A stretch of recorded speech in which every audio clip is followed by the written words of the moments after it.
आप भी दोस्तों परेशान हो चुके हैं वीज़ा अप्लाई करके और आपको समझ में नहीं आ रहा आप कौन सी कंट्री के अंदर अप्लाई करना चाहिए हमें यूरोप में एंट्री लेने के लिए। और ये वीडियो के अंदर मैं आपको बताऊंगा कि कौन सी ऐसी कंट्री है वो या कौन सी ऐसी कंट्रीज़ हैं वो जिसके अंदर आप अप्लाई करेंगे और आपको पक्का वीज़ा मिलेगा। ये एक तरह से आप लगा लीजिए गेटवे ऑफ यूरोप है, जिसके अंदर आप आके ईजिली आपको कुछ टाइम काम करना है और उसके बाद में इंटरनल आप माइग्रेशन दूसरी कंट्री में कैसे ले सकते हैं, ये वीडियो उसके लिए है। ठीक है, वीडियो को अपना लाइक करना है, सब्सक्राइब करना है चैनल को, इस तरह कंटेंट के लिए शेयर करना है किसी मेरे भाई के साथ में जो हमसे किसी भी तरह की सर्विसेज लेना चाहता हो वो मेरे को जो है पर्सनल कॉल मेरे साथ में बना सकता है। ठीक है, क्योंकि देखिए दोस्तों उसके लिए आपको मेरे साथ में कॉल बनानी ही पड़ेगी। कॉल बनाने का लिंक दोस्तों आपको नीचे मैंने पिन कर दिया, कमेंट्स के अंदर क्लिक करोगे देन सेलेक्ट करके गूगल मीटिंग ऐप के ऊपर आप कॉल बना सकते हो। Thank you very much. दोस्तों यहाँ मैं बात कर रहा था गेटवे ऑफ यूरोप। ठीक है, देखो अगर आपको यहाँ पर यूरोप के अंदर एंट्री लेनी है और एंट्री लेकर आपको जो है किसी कंट्री में काम करना और आगे जाके अपना फ्यूचर अगर यूरोप में सिक्योर करना है, अगर आप ख़ास तौर से दुबई में हो या फिर किसी भी गल्फ़ कंट्री में, सऊदी, बहरीन, कतर, कुवैत, कहीं पे भी आप जॉब करते हो, ये मेरे भाई ज़रा ध्यान से सुनना है इन्फॉर्मेशन को। ठीक है, देखो आपको अप्लाई करना चाहिए या तो क्रोशिया के लिए या माल्टा के लिए। बांग्लादेशी हो तो क्रोशिया नहीं कर सकते हो, या फिर स्लोवाकिया के लिए। ठीक है, आप पोर्चुगल का भी अप्लाई कर सकते हो। E8 आपको जो है हम भी E8 करवाते हैं, सीजनल वीज़ा होता है लेकिन उसमें TRC नहीं बनती है आपकी पुर्तगाल के अंदर।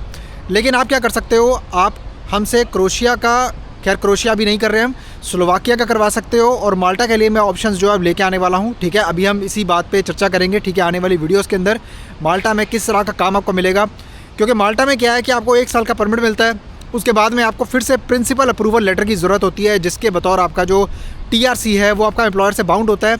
और कई बार क्या होता है कि TRC में दिक्कत आती है, TRC की नहीं रिन्यू होती, TRC नहीं बनती दोबारा, तो फिर आपको ना प्रॉब्लम आती है। तो इसीलिए देखो जो मेरे भाई आना चाहते हैं तो देखो आपको पहले इन कंट्रीज़ में आना ही पड़ेगा। ठीक है, जैसे कि क्रोशिया हो गया, ठीक है, स्लोवाकिया हो गया, माल्टा हो गया, यही कंट्रियाँ जो हैं जो आपको वीज़ा देंगी, जिसके अंदर आप आएंगे, कुछ टाइम काम करेंगे।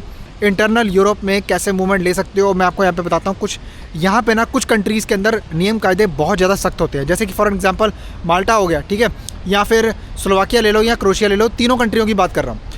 इसके अंदर जो TRC है ना आपकी तब तक रिन्यू नहीं होगी जब तक आपका एम्प्लॉयर नहीं चाहेगा। ठीक है, ये मोटा मोटा आपको मैं थोड़ा सा मैं बता रहा हूँ। जो मेरे भाई ऑलरेडी जो है क्रोशिया में, माल्टा में काम करते हैं, या फिर जो मेरे भाई हैं जो ऑलरेडी जो जाना चाहते हैं, उनको आगे का स्टेप मैं बता देता हूँ कि कैसे आपको दूसरी कंट्रीज़ में मूव होना होगा, लाइक बेटर कंट्रीज़। ठीक है, अच्छी कंट्रीज़ की बात करते हैं। बड़े बड़े आप ख्वाब सोचते हो, ठीक है, नॉर्वे, डेनमार्क हो गया, लग्जमबर्ग हो गया, ठीक है, ऐसे आप नहीं जा सकते हो, मैं आपको ऑलरेडी बताता हूँ।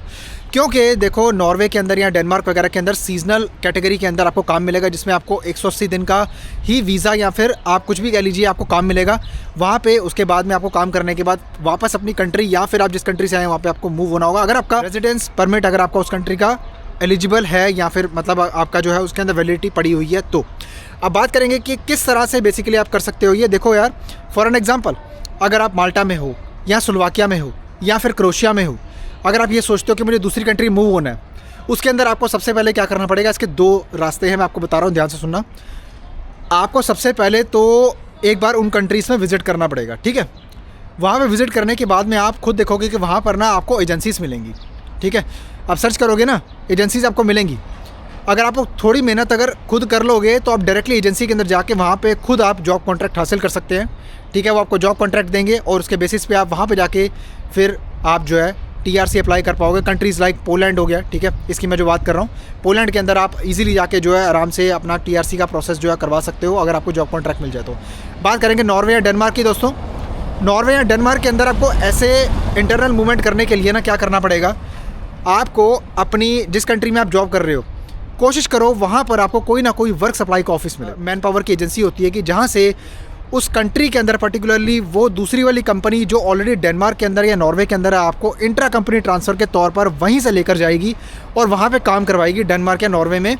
लेकिन आपको वहीं का पेरोल मिलेगा जो नॉर्वे या डेनमार्क में ऑफिशियल सैलरी मिलती है। लेकिन आपके टैक्सेस जो होंगे या आपका जो पूरा रेजिडेंस परमिट का या फिर जो भी आपका कह लो जो सिस्टम चल रहा है पर्टिकुलर कंट्री के अंदर, लाइक क्रोशिया, स्लोवाकिया, माल्टा। दोस्तों अभी सिचुएशन ऐसी हो रखी है, मैं आपको क्या बताऊं कि इस टाइम पे देखो लोग ना पैसे भी लगा रहे हैं, ठीक है, टाइम भी इन्वेस्ट कर रहे हैं, लेकिन उनको कोई रिज़ल्ट नहीं मिल रहा है। वो क्यों नहीं हो रहा है दोस्तों, मैं आपको पहले ही बता चुका हूँ। यहाँ पर बहुत ज़्यादा टेंशन्स बनी हुई है। मैं अपने जो मेरे भाई व्हाट्सएप पे मुझे फॉलो करते हैं, ठीक है, वो भी देखे होंगे, ठीक है, कि मैंने स्टेटस भी डाला है कि यहाँ पर बहुत ज़्यादा वॉर को लेकर टेंशन्स बनी हुई हैं, जिसकी वजह से 2 एयरपोर्ट्स को यहाँ पे इन्होंने जो टेम्परेरीली बंद किया है। बहाना कुछ और दिया है, लेकिन है दरअसल जो है ना वॉर की वजह से ही इन्होंने जो है बहुत ज़्यादा एस्केलेशन हो रही है यहाँ पर। तो अभी क्या है कि आपको बहुत ज़्यादा ना सतर्क होना पड़ेगा, आपको देखना पड़ेगा कि मुझे अगर अप्लाई करना है तो मैं जल्दी अप्लाई करूँ, ठीक है। ऐसा नहीं कि मैं सोचता रहूँ। देखो, अगर आपका वर्क परमिट आ गया, ज़ाहिर बात है अगर आप वीज़ा अप्लाई करोगे तो आपको फटाफट से जो है ना आपका रिज़ल्ट मिल भी सकता है। क्योंकि यहाँ पर क्या है कि यहाँ पर अब ये लोग ना इस चक्कर में लगे हुए हैं किसी तरीके से जो है ना फॉरेन वर्कर्स को बुलाएं और जो अपने बंदे हैं यहाँ पर उनको मिलिट्री के अंदर रिक्रूट कर रहे हैं। ज़्यादातर पोलैंड की बात करूँ या जो कंट्रियाँ जो बॉर्डर शेयर करती हैं, ठीक है, रशिया की कोस्ट लाइन से, तो मैं आपको ये जो बात बता रहा हूँ ये इंटरनल यूरोप के अंदर चल रही है, ठीक है। बाकी ऐसा है कि आप अगर अप्लाई करना चाहते हो तो आपकी जेब में अगर कुछ ना कुछ अमाउंट है तो आप अप्लाई ज़रूर करो, आपका बजट होना चाहिए। अभी हमने पीछे स्लोवाकिया की स्कीम चलाई हुई है। 15 अप्रैल से पहले मेरे पास में कोई भी एप्लीकेशन आएगी दोस्तों, 4000 यूरो के अंदर मात्र आप स्लोवाकिया जा सकते हैं, ठीक है।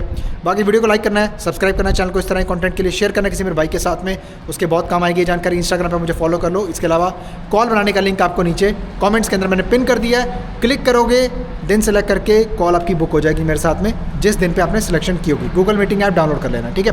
बाकी आपसे मिलता हूँ किसी और शानदार कंटेंट के अंदर, तब तक के लिए अपने भाई को रखिए दुआ में याद और अपना रखिए बहुत सारा ख्याल। Bye bye.